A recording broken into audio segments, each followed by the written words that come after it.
The Ministry of Environment in Ondo State is led by... At the palace of the paramount ruler of Mahi Kingdom, Lawrence Omowole, a contingent from the State Ministry of Environment, the state chapter of the National Environmental Standards and Regulation Enforcement Agency, and the National Oil Spill Detection and Response Agency listens to the lamentations of the king on the situation threatening the community. I wrote the letter to the Ministry of Environment because I was actually worried about these weeds. My people will be coming, complaining that the livelihood is almost eroded by this weed. When they go to Atlantic Ocean to fish, normally what they will discover is that instead of catching fish, it's this weed. And the weed is so bad to the extent that it will occupy every space in their fishing nets.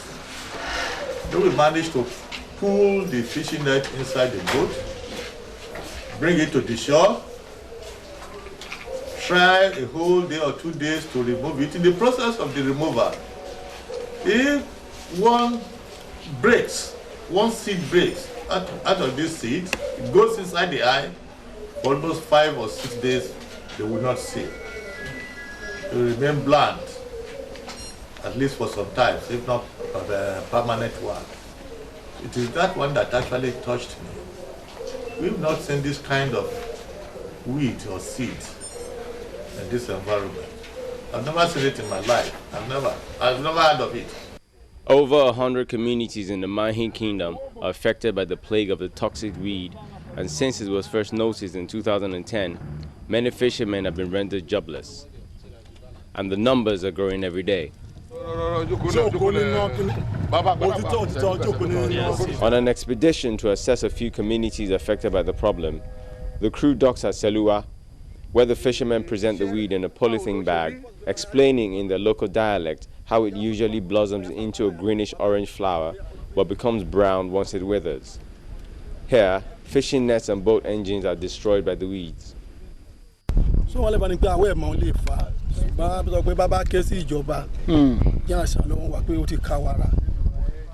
the Ogogoro and Abereke communities, many fishermen have abandoned their means of livelihood for some time now, causing them untold hardships. The difficulties that we know that face us here concern these weeds is that nobody enjoys his life, and some of our people got at least 5 engines. Some of them have 1 now, and some of our people have already, because of the situation of things, because this fishing is our major occupation. We can say that we are the one that feed in Ondo State and even Nigeria at large.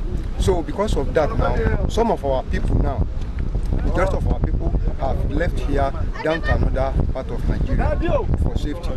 Mr. Elias Matiminu, a special assistant to the Ondo State Commissioner of Environment, who spent his early years in the area, assures that the matter will be thoroughly investigated and resolved to revive the dying fishing culture of the communities. Visiting here, what we discovered is so embarrassing, it's so disturbing, and I think something urgent needed to be done so that people can continue to be in fishing activities.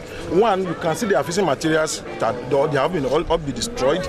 No serious fishing activity can go on if solution is not found to this kind of strange weed, because you can discover that they cannot catch any fish, they've lost everything they have, and yet they are on part up, they still go to the sea because they have no any other business apart from this one.